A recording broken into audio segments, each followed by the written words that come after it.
I'm Erin Holly, your Port Aransas neighborhood news reporter. I drive these beaches every day. But what I and others who visit the beach need to remember, it's Kemp's Ridley sea turtle nesting season.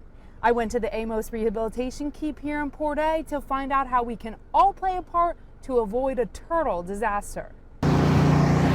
Driving on the beach, protection from any vehicles that are coming. Oftentimes they'll nest in the roadway. Is pretty common here. And they'll cross the roadway and nest right at the base of the dunes. So just be super careful when driving on the beach. The slower the better. But beachgoers also need to be aware of these little guys. I went out to the beach to talk to neighbors about turtle nesting season. I have heard about how the Kemp's Ridley turtles, where the mom turtle comes and lays her eggs up by the dunes, and about 6 to 8 weeks later, the babies are born. That's right. The mother Kemp's Ridley turtle makes its way from the water up to the dunes to lay her eggs. I wanted to find out more about the process, so I headed over to the Amos Rehabilitation Keep in Port Aransas. So a lot of times people will come up to us when we're excavating the eggs and ask what happens to them, why are we doing this?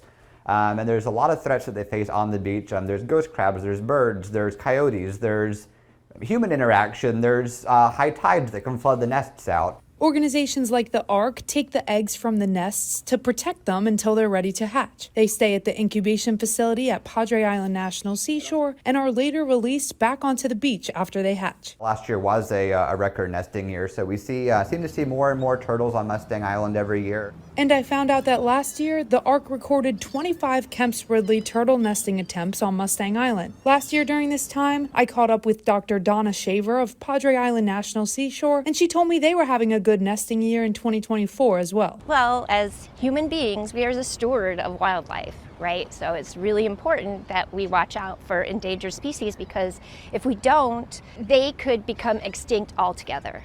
And if you see a nesting mama or turtle tracks in the sand like these ones here, call 1-800-TURTLE-5 as soon as possible to report it. Andrew Orgill from the ARC says you should keep your eye out for Kemp's Ridley sea turtles nesting on the beach. Kemp's Ridley sea turtle nesting season runs until July. In Port Aransas, I'm your neighborhood news reporter, Erin Holly, Chris 6 News.